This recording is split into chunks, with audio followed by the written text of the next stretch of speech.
In a somber broadcast that felt more like a scene from a thriller than a routine announcement, Donald Trump warned that if peace talks over Ukraine fell apart, we might be staring down the barrel of a World War III that could ignite in the blink of an eye. He painted a picture of a conflict so fierce, with nuclear fire and unthinkable weapons, that it would shake the world to its core. Could we really imagine such chaos looming on the horizon? Late on Friday night, while hints of a ceasefire between Russia and Ukraine floated in the air, Trump's voice rang out with urgency. He stressed that even though progress seemed possible, a single misstep could unleash devastation. The tension in his words was almost palpable, as if a wrong move by either side might open the door to a calamity that nobody could control. What would it take to stop that slide into disaster? Addressing the Justice Department in a rare, high-stakes appearance, Trump repeated his warning with deliberate emphasis. I think we have it, he said, underscoring the threat that a failure in talks could spark a global war. He paused, letting the weight of his message settle. But I think we're in pretty good shape, a lot better than where we were before we got involved, he added, as if assuring a worried friend that there was still hope despite the dark clouds gathering overhead. How can we be so sure in times like these? He went on to remark that things were on a knife's edge. Had the situation spiraled, he insisted, we would have been plunged into a war unlike any other, a conflict fueled by nuclear weapons and other dangerous arms that one wouldn't dare to even whisper about. It was a chilling reminder of the stakes involved, as if he were describing a nightmare that hovered just out of reach. Claiming that much progress had been made since he assumed office, Trump revealed he had been in direct contact with Russia's top leader in a bid to end the fighting. I think we're doing well with Russia, he said, his tone mixing cautious optimism with urgency. We're speaking with President Putin because we want to get the war over. It was a call for calm and resolution in a storm of uncertainty. Could these talks really steer the world away from ruin? In a surprising twist, Trump mentioned that perhaps $350 billion had been funneled to Europe, a number some experts think might be a bit too high. He hinted that he was inching closer to a deal that would see that money returned, a prospect that carried both hope and skepticism. His words swirled with the promise of reclaiming lost ground, leaving listeners to wonder if this financial maneuver could truly balance the scales.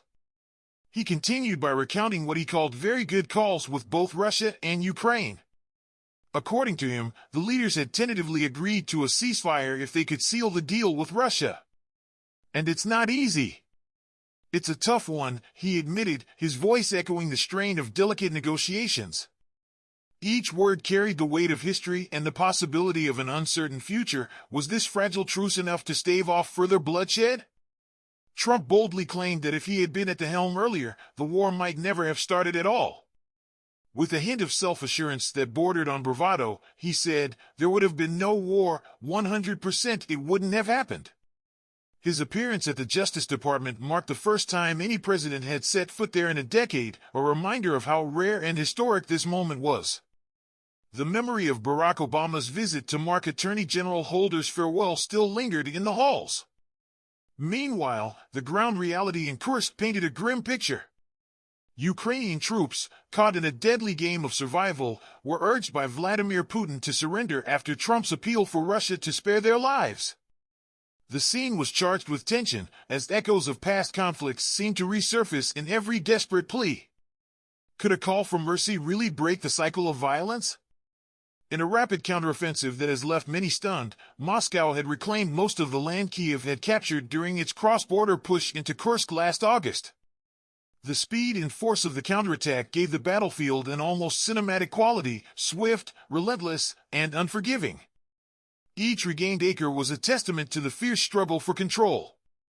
Putin, speaking on television with a calm that belied the chaos, promised that any Ukrainian soldiers in Kursk who laid down their arms would be treated with dignity and given a chance at life. We are sympathetic to President Trump's call, he declared, adding that surrender would guarantee life and honor. Yet, he quickly noted that for this promise to hold, Ukraine's own leadership needed to order its troops to stop fighting. Can trust be built on such conditions? Adding another layer to the unfolding drama, Trump had taken to social media to implore Putin to prevent a horrible massacre. He pleaded for the lives of thousands of vulnerable Ukrainian soldiers, those he described as completely surrounded, to be spared from a fate not seen since the darkest days of World War II. His stark message resonated like a desperate cry in a storm, urging all sides to choose life over loss. Though Kyiv denied that its units were trapped, President Zelensky admitted that the situation in Kursk was indeed very difficult. The conflicting views only deepened the mystery of what was to come, leaving everyone on edge. Would the tide of battle finally turn? As if to close the chapter on conflict, Trump later unveiled what he called a proud new chapter at the Justice Department. In a lengthy and impassioned speech that revisited old wounds, he vowed to end the government's misuse of power, a promise wrapped in his familiar bravado. "We are turning the page on 4 long years of corruption and surrender to criminals," he declared, standing before the seal of the department as if marking a historic turning point.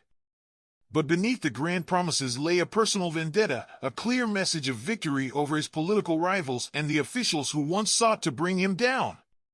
Once again, he took the chance to rail against the federal cases, even mocking his defeated rival, Joe Biden, with a sly grin that hinted at long-held grudges.